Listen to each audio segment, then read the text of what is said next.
From WBBZ-TV Sports, it's time to beat the champ.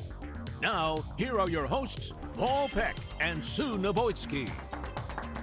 Well, hi, everybody, and welcome to Beat the Champ. My name is Paul Peck with Sue Jeziorski, and instead of our regular Hall of Famer, Sue Novoitsky, we have Hall of Fame bowling proprietor Brian Borowski joining us. Are you ready to fill the big shoes here this week? I just don't have the blonde wig. No, you do not, and that's way more information than any of us needed to know.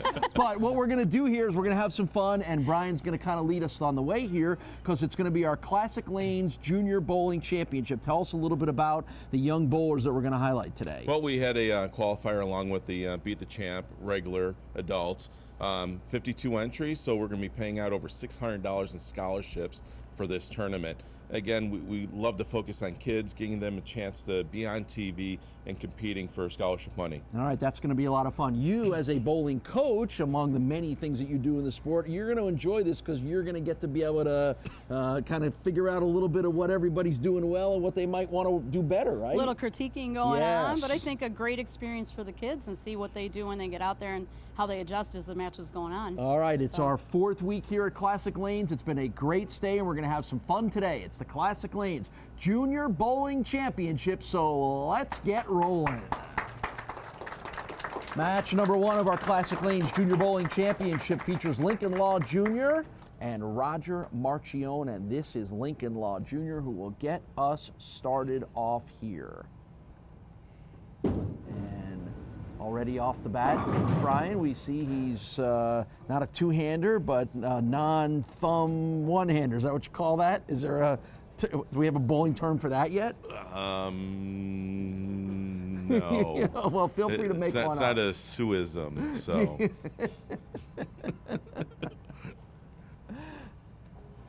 Lincoln so yeah, it's basically a no-thumb bowler. Yeah, 17 years old. Oh, that's a nice spare pickup. 17 years old from Amherst, New York is Lincoln Law Jr. And now we move over to Roger Marchione, who is getting 6 pins as part of the handicap for the 17-year-old from Buffalo. And after our run of left-handers on these lanes through the course of our competition, we got a pair of righties going at it here.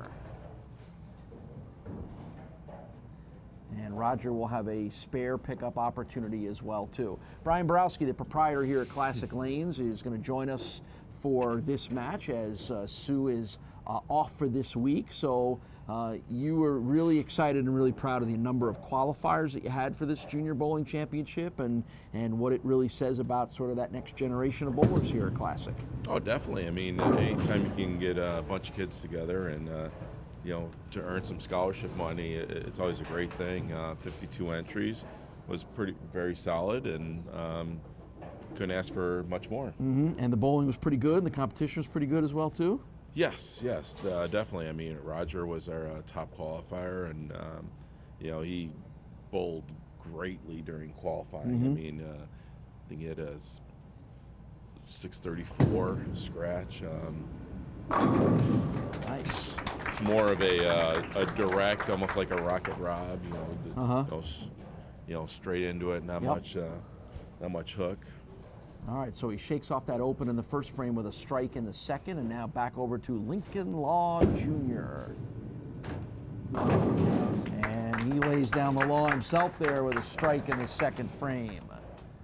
Lincoln bowls for Kenmore West, as you can clearly see on his shirt there, takes part in the Pepsi Junior Bowling League Classic here at Classic Lanes on Saturday mornings.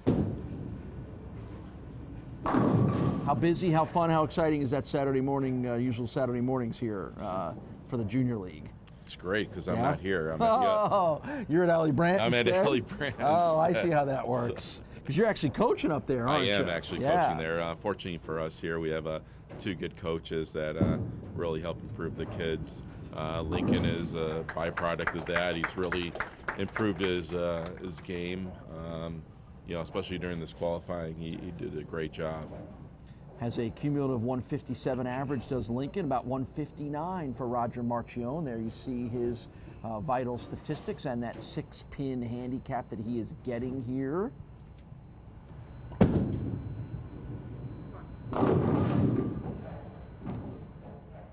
And we've done this when we've been at Allie Brandt Lanes, which we were not that long ago. Same thing. Again, you like giving the kids a chance to get out on TV and bowl, and it's a good way to promote and to reward all of your junior bowling champions, right? That's the reason why you do this? That's number one. Number two, we do want to showcase that anyone can bowl.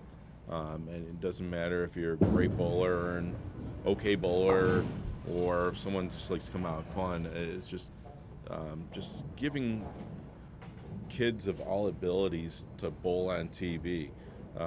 Sure, we'd like to see some of the higher average bowlers, but again, we like to showcase just the Joe bowler and people that come on and they're trying to improve. And I think we've seen that through the course of doing this show and doing a lot of junior bowling and a lot of kids bowling, particularly as part of these fourth shows, that you really do see the progress. We're starting to see some of the names when we go back every year to a bowling center. You're like, man, that kid's a lot better than he was last year. And then when you guys are nice enough to invite Sue and I to the Bowling Proprietors Awards banquet every year, there's a lot of familiar names and a lot of Beat the Champ graduates, so to speak, that are really kind of racking up some trophies at those things. Exactly. I mean, we've been doing this for a few years, having the kids bowl on TV. And when you see them from one year to the next, we see an improvement in their game. And that's from, them practicing, from getting coaching, and to having fun. So again, this is just a small step for them to get to, hopefully a higher level. Well, and again, we have such a strong tradition of this sport in this town that, like anything else, it needs the next generation. It needs the next Zarcones and Jagozinskis and so forth, and Simonellis and Juriks and those. We need to cultivate those. And again, in getting to know everybody here, you learn that all of those names that I just mentioned all started their bowling careers on Saturday mornings at the junior bowling at their particular bowling center. That's how it happens, right? Exactly. You get the bowling bug, if you will. This feels like a good time to take a short break. We'll be right back with more action on Beat the Champ. Instant replay on Beat the Champ is brought to you by Transit Lanes and Keglers. Join us for bowling, food, and drinks. Welcome back to Beat the Champ. Let's get back to the action here on WBBZ-TV. Well, this remains a pretty tight match between Roger and Lincoln. Again, 6-pin handicap for Roger. So right now Lincoln is up 17 pins going into the 7th frame. So can he maintain And there's Sue. that? Hi, Sue. And there is Sue. Look at Sue rocking the Castellone Chrysler Dodge Jeep Ram scoreboard. We are required to have at least one Hall of Famer named Sue on the show at all times, so at least we have a capable fill-in.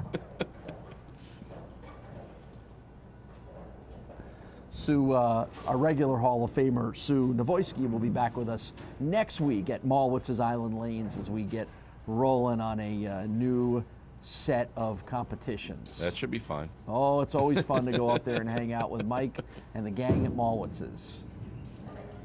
Great spare. Certainly, perfect. Always worth the $1 that it takes to get up there. No, it's 95 cents if you have the easy pass. Oh, okay, well, that's good to know because I do, and I didn't realize that. So, even more of a value to go up there now and hang out. So. Save 5%. That's right. So we're coming down the stretch here between Lincoln and Roger. This is Roger advancing to the 7th frame. Winner of this match will go to our championship match and take on the winner of match number 2 between Paige and Eric. That is coming up next year. All products of the Classic Lanes Junior Bowling Circuit and Saturday morning leagues, and that's why we're honoring the best of the best here amongst the junior bowlers at Classic Lanes. What have you noticed about how the young bowlers may be different, even when you were a young bowler? How is the sport different? How are the younger bowlers approaching the sport differently? Well, when I was younger, if you had more than one bowling ball, you were rich. Now, if you don't have 4, no, if you don't have you're like 4, unprepared, 8 or 10, right? exactly. It's right.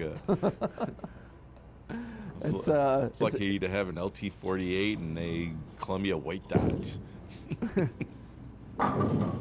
That's That's all the bowling ball manufacturers have reached. Have their goals been achieved, huh? Yeah, I mean, we go from rubber bowling ball to reactive resin, urethane, and the technology is like night and day. And when you're drilling bowling balls, it's all side, finger, and thumb weight. And today, everything is based upon your positive axis point.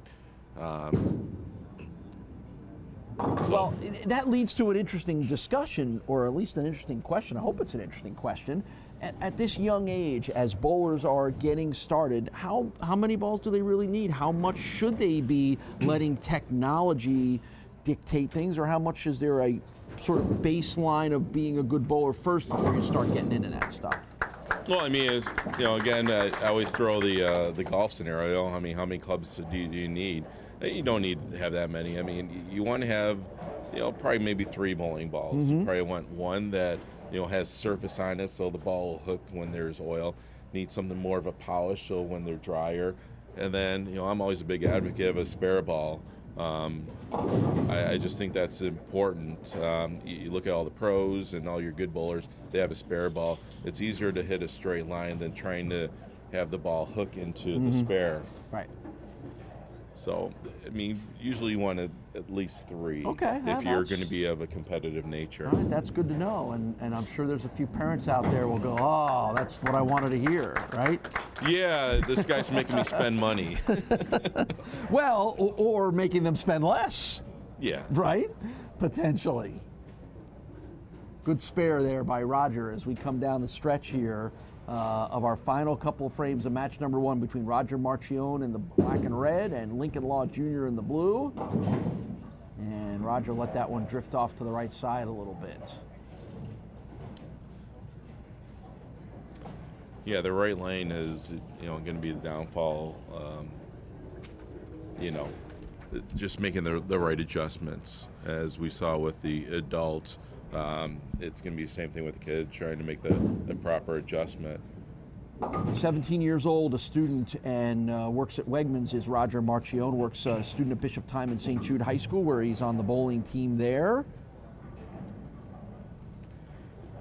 And Roger stays pretty busy, again, with the leagues here. So it's going to be a victory for Lincoln, right? We've got that clinched. Correct. So yes. Lincoln Law Jr. is going to advance on to our championship match with this win over Roger Marchione. We will talk to Roger and get you ready for match number 2. We're off and rolling on our Classic Lanes Junior Bowling Championship. We're back with more Beat the Champ right after this.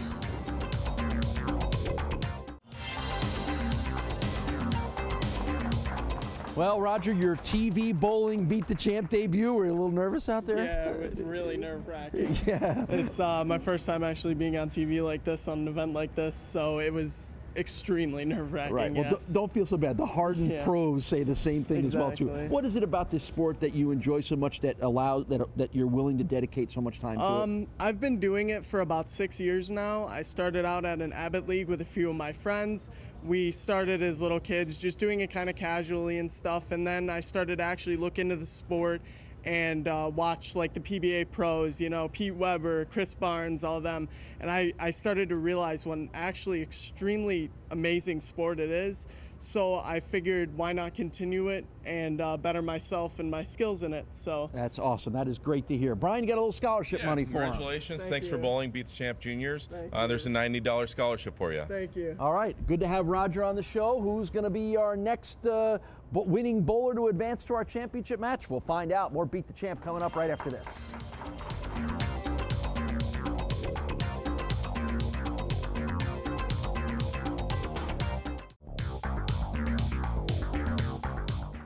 Match number 2 features Paige Fiorella and Eric Engler with the winner to advance to our Classic Lanes Junior Bowling Championship match. And we will get it all started here in this one with Paige Fiorella, 17 years old, from Depew. Attends high school at Depew High School. And she comes into this match, Brian, with a 24-pin handicap advantage. So right off the bat, she's got a little bit of an edge that Eric's going to have to overcome. And we'll see how that plays into things.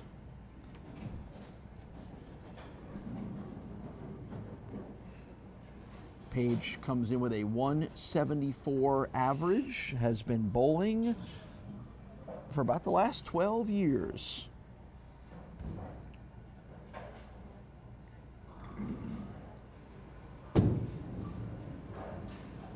And she gets it started with a nice spare. Great way to start off. You never want to start the match with an open, so it's a good solid start. Yeah, it's almost just for your own confidence and your psyche, it's important to start with something positive. You know, I would think you'd tell me a lot of bowlers who maybe struggle in that first frame sometimes have a hard time overcoming it. Boy, and you can see the speed and the spin rate and the rev rate that Eric Engler throws it with. He is also 17 years old. He's from Elma. Comes in with a 201 average. And that one approaching 17 miles an hour heading down the lane 32 here at Classic. Changed balls to the spare ball. Look at that. Those things spinning around. Whatever the designs are on Eric's balls, you can really see those things spinning, can't you? So spares in the first frame for both Eric and Page. Eric Engler stays busy with bowling in a couple of leagues during the course of the week, and then the Pepsi Travel League, Junior Travel League on Sundays. And of course, as we hit October, everybody getting deep into league bowling and Saturday morning youth bowling and everything else that it's the key part of the year, time of the year for the sport. Yeah, and Pepsi Travel League is actually on Sunday afternoon, Sundays at noon. They get to travel to many different bowling centers throughout the Western New York area. Similar to the high level travel leagues. Exactly, definitely. They do have a couple divisions. One's a scratch division, one's a handicap division. It's just an opportunity to go to different bowling centers, see different lane conditions, and have some good competition. How important is that, particularly for a young bowler, to realize that you have to be able to adjust and adapt? I think it's very important because you need to learn how to bowl at different situations. One house shot might be very dry, another one might be very oily, and you need to get out of your confident level. So that's in order way to grow is you need to experience different types. And there really is no way to do that other than to go to different places. I mean, even if the lane conditions oil patterns are different from lane to lane, say here, to use our favorite word from last week's show, the topography is important to learn, isn't it? It is, and then there's different environments. If someone has a lower ceiling, it's going to affect the lanes differently. Are they synthetic? Are they wood? Is the wood being taken care of? Is it being recoated? So there's so many different factors that are involved. By going to different bowling centers, that's the only way for you to grow as a bowler. Is there such a thing as a sort of a standard in a bowling center in the way that they're built or the way that they're shaped or whatever, or is every one of them different ceiling heights and all that other stuff? Well, I mean, according to USBC, you have to have, the lanes have to be a certain way. We get inspected every year. The gutter depth, the how the lane is. The approaches are all regulations by USBC, but in terms of the overall building, it could be anything. You get into more of the FECs where they don't have ceiling tiles; they use the trusses for their look. 3 consecutive spares to open up with for Paige Fiorella. Eric has gone spare in the first 2, working on third here. Mentioned 201 is the average for Eric. He's got about 10 people cheering him on during this Classic Lanes Junior Bowling Championship match. You saw Sue Jeziorski manning the Castellone Chrysler Dodge Jeep Ram scoreboard. As a matter of fact, Sue's connection to this match is she drills the balls for Paige Fiorella. So she's got some inside knowledge there. She does, and Sue was telling me earlier that she's actually working on her game. So Sue is a little bit of a coach for Paige.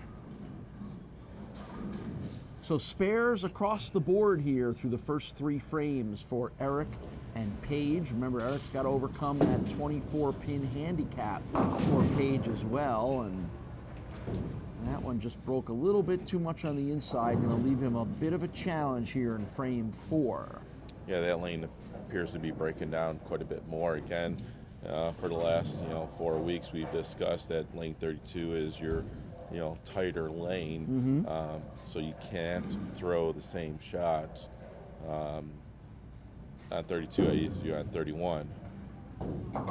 Oh, that was a great try. Yeah, boy, he got the pin action he wanted. It just didn't connect. This looks like a good time to take a break. We'll be back with more Beat the Champ right after this. Welcome back to Beat the Champ. A drier condition creates a little more friction, which my ball will be able to roll better than on oily lanes, where when I throw it hard, the ball is going to skid for a longer period of time before it reacts, and sometimes it's a little bit too late. That's a great ball change by Eric. And that's our first strike of the match. Perfect ball by Eric Engler.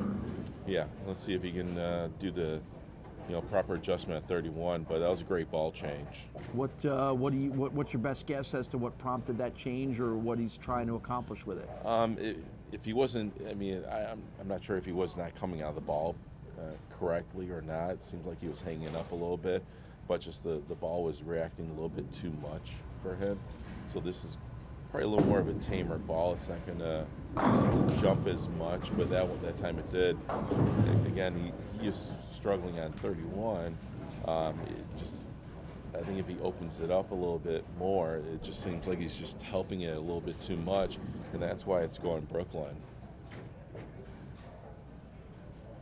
Well, neither Paige nor Eric can feel too bad, because our regular Beat the Champ bowlers all took struggled a little bit to figure these lanes out through the course of the last 3 weeks, and that's a tough one for Eric.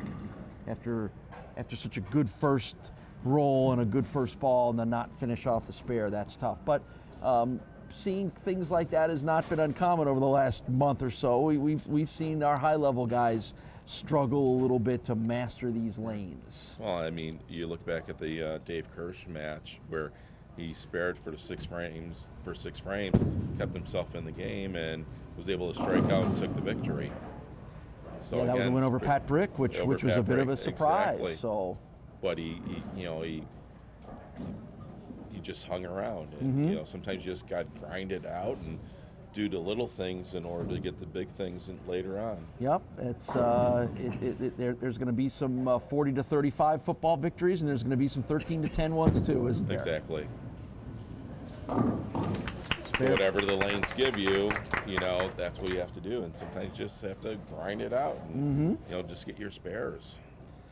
Well, speaking of our regular competition, it's Andy Reddig that won the last 2 matches in last week's show here at Classic, and he'll advance to Malwitz's Island Lanes, which is where our next stop is we pack up the whole Beat the Champ bandwagon here and load them up and head to Grand Island for our next series of shows. Yes, if you notice on Paige, lane 32, the ball's just not reacting. She's throwing the exact same shot on 31, but the ball's overreacting. So how should Paige adapt to that or adjust for that? There's a couple different ways. Number one would be possibly, switching bowling balls or changing your line, your direction towards the head pin. But some kind of movement needs to be made, because she continually misses the head pin at 32, and the ball comes up high at 31. So again, that's just a learning curve that, sometimes you just have to make the move. Sometimes you have to make a dramatic move, but that just comes with experience. When you're coaching some of the kids, as you do, nice strike by Eric in the 7th frame. When you're coaching the kids like you do up at Alley Brandt Lanes, at what point do you talk to them about things like that? At what point do you start to teach them? And is there such a thing as a if this then that at least to get the basic understanding down? It's a constant thing. I mean, because even during the Saturday morning program, lanes are a little bit different. So it's just a learning experience. When they're struggling, you try to ask them, questions. Sorry, do you need to move right or left? Is the ball coming up high or not enough? So I try to get them to think a little bit, and so then they can learn. So I ask, well, do you need to move it right or left? Mm-hmm. And then that's the start of it. Are those the most common questions you get from the young bowlers when they're asking about making adjustments like that? Is it a left to right? Is it a ball change? I mean, is there something that's more common than others, or is there a place where you would like to see a young bowler start with adjustments? I would always like to have them start with adjustments. I don't like to see. There's a good shot. So she did something a little bit different on that one and had a much better ball reaction. I just hate people, spending all their money on all types of different bowling balls when it's just a little bit of an adjustment. I mean, when I was growing up, it was hand placement. Where was your hand? If you had it to the side, you get a little bit earlier roll. If you had the ball up higher, it generated a little bit more speed. So we had to do, because we didn't have the technology back then, we had to do a little bit different things in order to create a little different ball reaction. So is it easier or harder now because of that? Oh, it's easier. Kind of figured you'd say that. Well, yeah. I mean, again, I always start. So now you can throw it the same way, but change balls to get it to do the different thing you want it to do. Yeah. It's like golf. Your drivers are a lot lighter and they go a lot further. Same thing with bowling. You go from a rubber bowling ball to a reactive resin ball. I mean, it's like night and day. Yeah, well, you bring up golf, and I made the investment in getting myself a hybrid rescue club for the first time, and you realize that it's a lot easier to hit that one than it is to try to hit a 4-iron or whatever, or a 5-iron. Yeah. It's the equipment. The equipment makes it easier on you. Yeah, I haven't made that investment yet, but. Well, I think I would recommend it to you. So. If I had time for golf, I probably would. I mean, other than the highly popular Bowling Proprietors golf tournament every year, you're not getting out and playing a lot? No, unfortunately, work is taking precedent. Yeah, I get it. Even during the summer. I get it. That's not unusual. So, Paige is doing a nice job in this match. She comes in with the 24-pin advantage, so that has given her the victory at this point. So she has been able to clinch the win, even though Eric bowled really well. That was a bit of a hurdle to overcome, so it's going to be Paige Fiorella and Lincoln Law Jr. for our Classic Lanes championship match. We'll talk to Eric and find out what he's thinking about the lanes and get you ready for our title match when we return to Classic Lanes in Kenmore. Beat the Champ comes back right after this.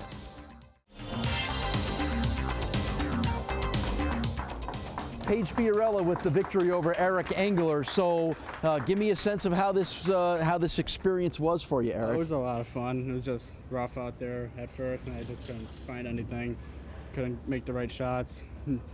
Brian talked about the ball change that you made, and you saw some success from that. How hard has it been learning the nuances, the mental part of this sport? It's tough when you're leaving splits back and forth, but try to bounce back, but I switched balls too late and then found the roto grip was better, but I switched too late with it. All right, well, see, you got good coaches like Brian. You got to bowling, and here's a $90 scholarship for you. So make sure you tap into the knowledge that good coaches like Brian have to make sure you make those changes not too late, but too early maybe next time. Hopefully. All right, we got a championship match coming. Lincoln Law and Paige Fiorella. It is next on Beat the Champ.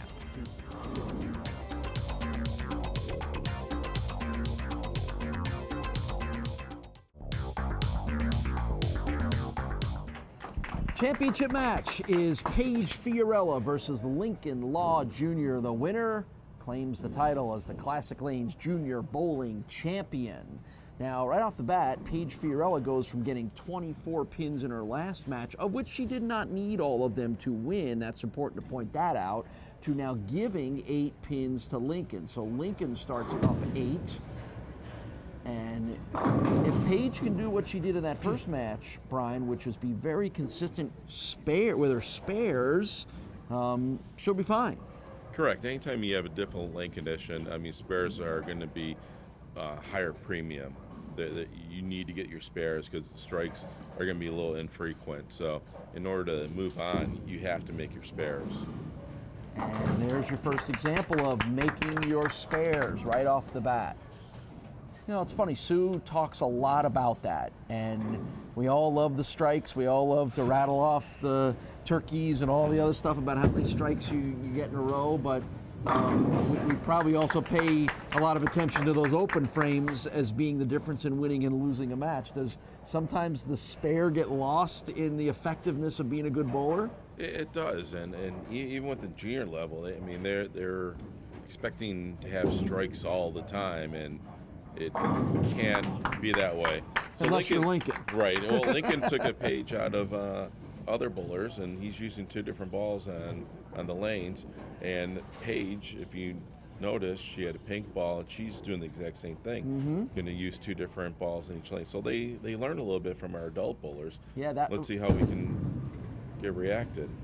That's been kind of the theme of the day, and that started with Pat Brick in our first show. Correct. That it very quickly he determined that he needed to use different balls in 31 and 32, and I think the other guys, Sue talked a lot about that earlier a couple weeks ago on the show, that part of being a good bowler in a competition like this is go watch the other bowlers. Correct. And I don't necessarily know that everybody did that. Everybody's so worried about practicing and all that stuff, but watch the other bowlers. They may hand you some information. And that's also important when you're bowling in tournaments and you're crossing lanes. It's always important to kind of keep an eye on what people are doing on the pair that you're going to be bowling next on. A lot of times you're just focused on practice and on your pair. You also have to look at your future pairs that you're going to be bowling at. Who is bowling on there?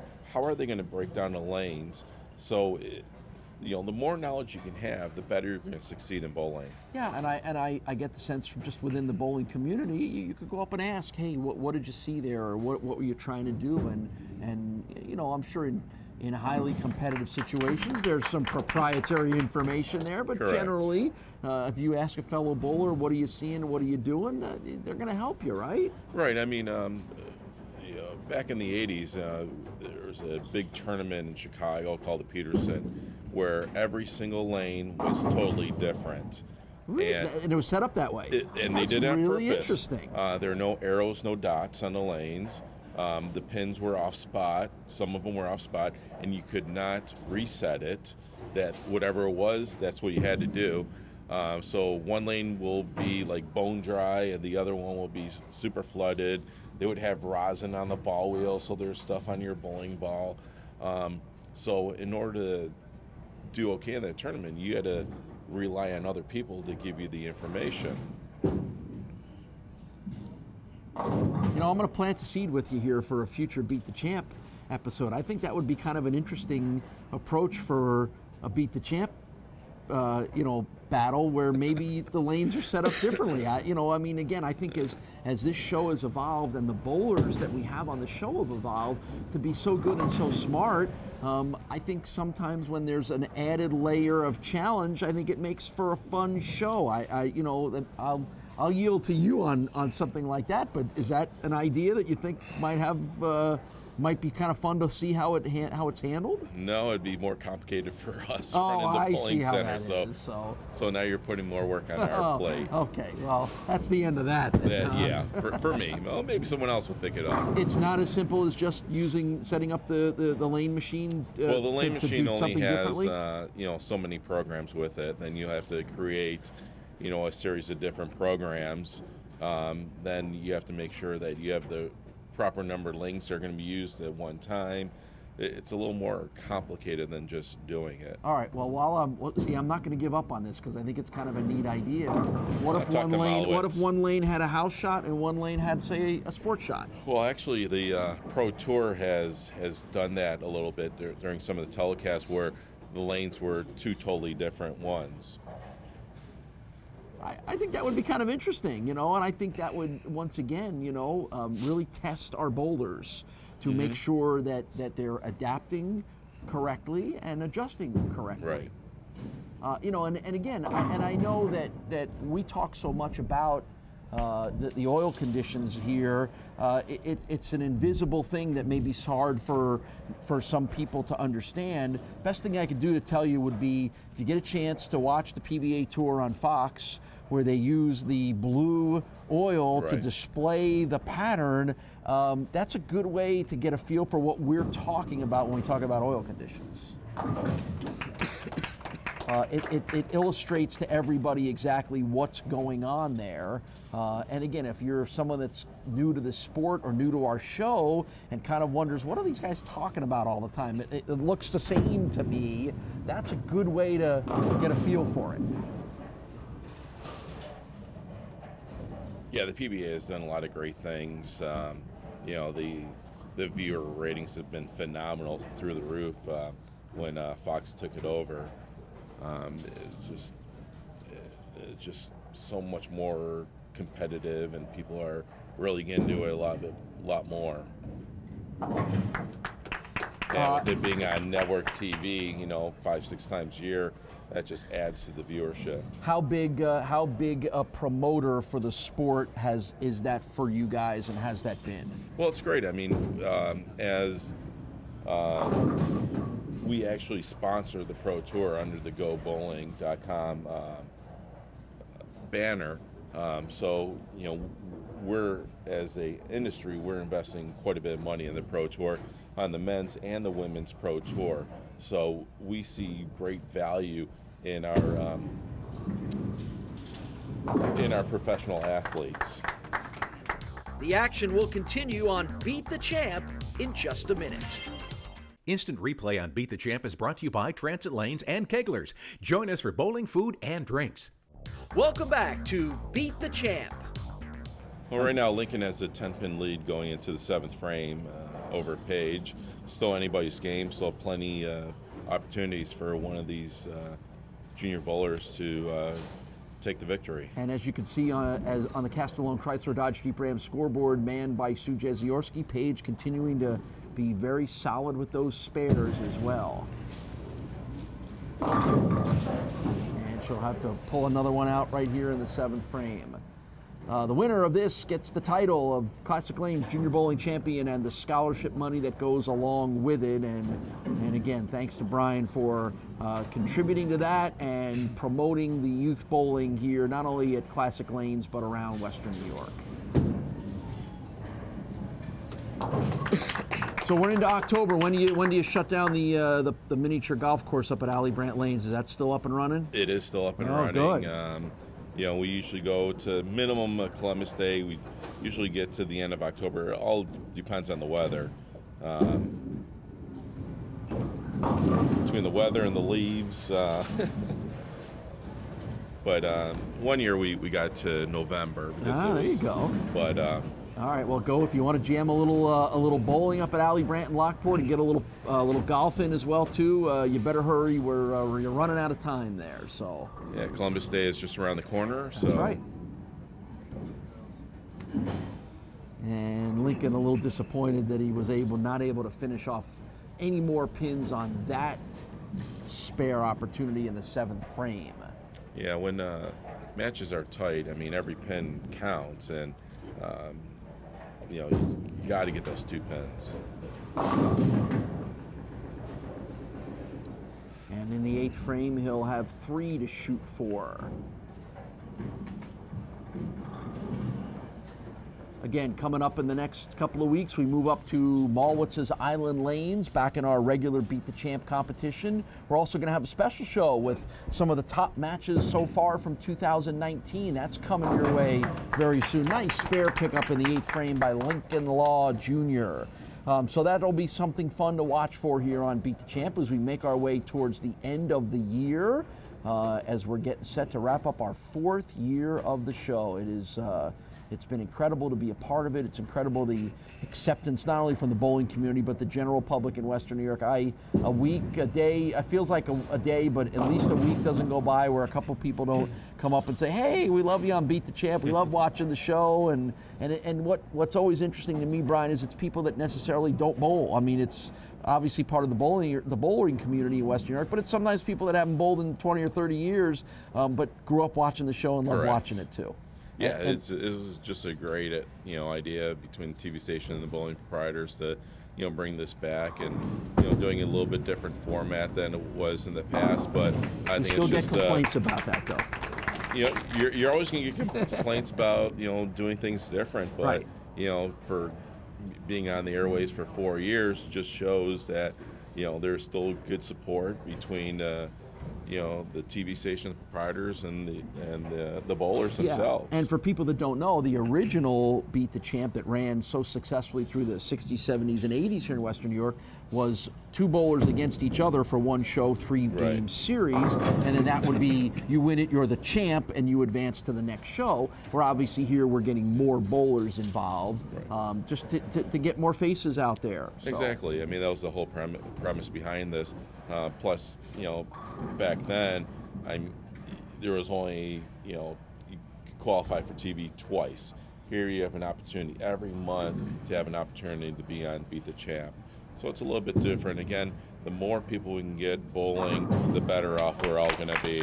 Nice spare pickup in the 9th frame for Paige Fiorella. Yeah, absolutely. I think the neat part about it is we've developed some superstars like Zarcone and Jagosinski, and we've developed some up-and-comers and the young bowlers, and then the bowlers that we don't expect to go on nice long runs, and it's helped create interest in the show. So the more faces and names we can get out there is what's made this fun. So we'll be back. We're going to continue to bring you the best bowlers in Western New York. So tight match going on here between Lincoln Law Jr. and Paige Fiorella. So we're going to come right down to the stretch here as we hit 9th and 10th frames. Lincoln could use as many of these pins as possible, and that's a big miss in the 9th frame. That was because he could have been within 1 pin. Now it's going to be very difficult. So remember, Lincoln still does have those 8 pins on the handicap, but because Paige has been so good and consistent in making her spares, she's been able to overcome that. Again, we brought this up so many times that, spares are very important.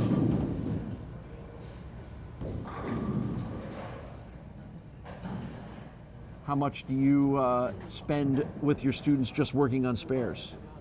A lot. A lot of time? A lot of, again, they want to have the strikes and they have the capability of getting a lot of strikes, but, spares are the most important thing.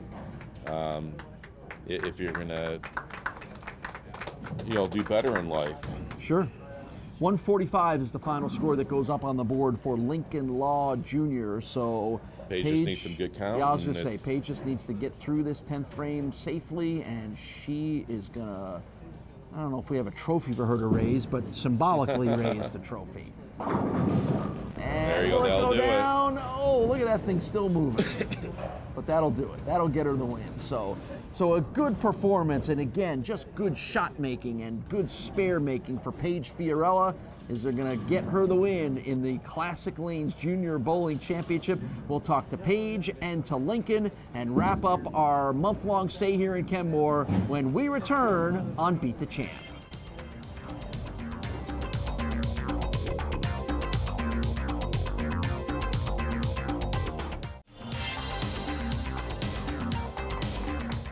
Paige Fiorella with the victory over Lincoln Law to win our Classic Lanes Junior Bowling Championship. Lincoln, take me through this whole day of bowling on TV and getting to the championship. How did it feel? It felt good, a little bit nervous going into the first game that I won, and then coming here was just nerve-wracking still. Good experience, though. Yeah, as Brian and I were talking, spare making is something that you're going to spend a little time on, you think? It's important, isn't it? You kind of learned that today, didn't you? Yeah. On the flip side, Paige, your ability to make almost all of your spares is probably why you're standing here, right? Yeah, I couldn't strike today, so I knew my spare game had to be on par today. So. Is that something that you focus on, or something that you pay extra attention to? Yeah, every time I go to practice, I practice spares. So yes. And this question for both of you: what is it that you enjoy so much about this sport of bowling, Paige? You get to start. I just love the versatility of the sport. No matter what skill level you have, you can just come out here, compete, and have fun. And the people you meet and make friends, it's just nothing beats that. All right, how about for you, Lincoln? It's just kind of like a hobby thing to get out and have fun, enjoy with people. Get, friends around what you like doing, just overall having fun. All right, good stuff. Mr. Borowski here's got some scholarship money for you. All right, we got some scholarship money. Lincoln, you got $130. Paige, $160. We'll put that in a smart account, so when you guys are ready for college, you got a little extra. All right, good stuff. Paige Fiorella, Lincoln Law Jr., good bowling here. All 4 of our bowlers were outstanding. We'll come back and wrap up this week's show. Get you ready for next week's trip up to Grand Island. We're back on Beat the Champ right after this.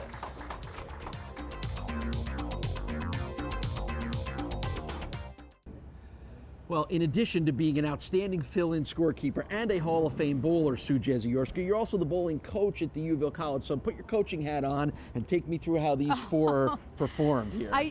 Honestly, I think they performed great. They're not used to seeing what they were bowling on.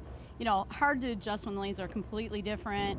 I'm really proud of some of the spare shooting. Paige did a great job with their spares. But the kids were moving around, changing balls, so it's kind of nice to see that they're learning that at like an early age. Yeah, you work with Paige, so that spare practice has paid off, didn't it? Yeah, we worked pretty hard. She's a good worker. Yeah, congratulations to Paige on winning. Next week, before we head up to Grand Island, it's a little bit of our best of 2019 show. Not quite sure which ones they're going to pick for the best of matches, but we've got a lot to pick from. It's been a great year so far with terrific matches and terrific bowlers. And then in 2 weeks, it's Grand Island, where Andy Reddick, our advancing champion, will head on. So hopefully we see you there one way or the other. I'll try. All right, Sue Navoyski will be back with us, but we thank Sue for filling in and Brian for doing a great job as well, too. More Beat the Champ coming your way in the ensuing weeks, but it's been a great month here in Kenmore. We'll see you next week.